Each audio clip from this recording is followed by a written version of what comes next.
10 taon mula nang patayin ang PR man na si Salvador Bobby Dacer at ang driver niyang si Emmanuel Corbito, kinasuhan ng Department of Justice si dating PNP chief at ngayon senador na si Panfilo Lacson.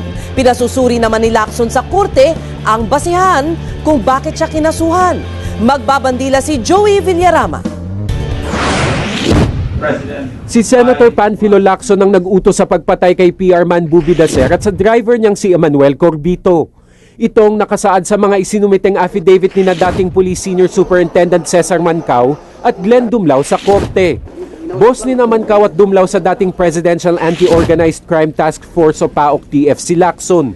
Bukod sa testimonya ng dalawa, may iba pang mga testigo na nakasama o nakakita sa pagdukot kina Dacer at Corbito sa Osmeña Highway noong November 24, 2000.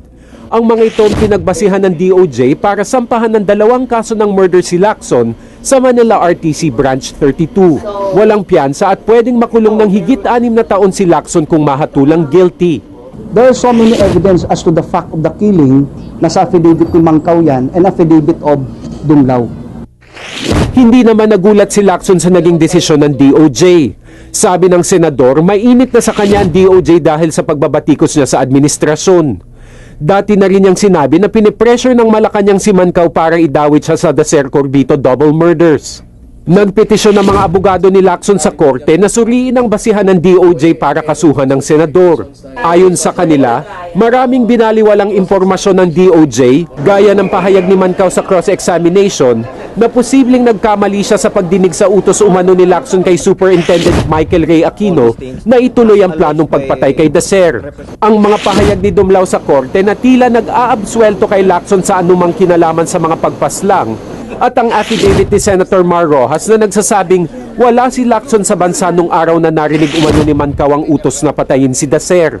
This is obviously politically motivated. Ito ay pakana ng mga taong nasaktan sa kanyang continuous na expose against graft and corruption in government. Sa January 15 pa didinggin ng mosyon. Dito pa lang malalaman kung maglalabas na ng warrant of arrest para kay Lacson o tuluyan ng ibabasura ang kaso. Para sa Bandila, Joey Villarama.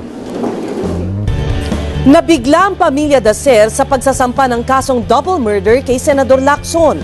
Ayon kay Karina Dacer, anak ng pinatay na si Bobby Dacer, na-shock sila sa ginawa ng DOJ. Pero nasisiyahan sila sa posibleng idulot nito.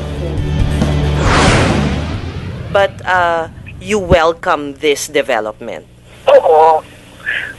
Para kasi, una-una tagal-tagal na. Kung talagang si James wala siyang kasalanan, ito na yung pagkakataon para sabihin niya yung alam niya kasi sinabi sa Senate last year nung nagdedebate sila ni Senator Jinggoy, may alam sila pareho. Sabihin na lang nila sa korte kung anong alam nila, diba? Para matapos na.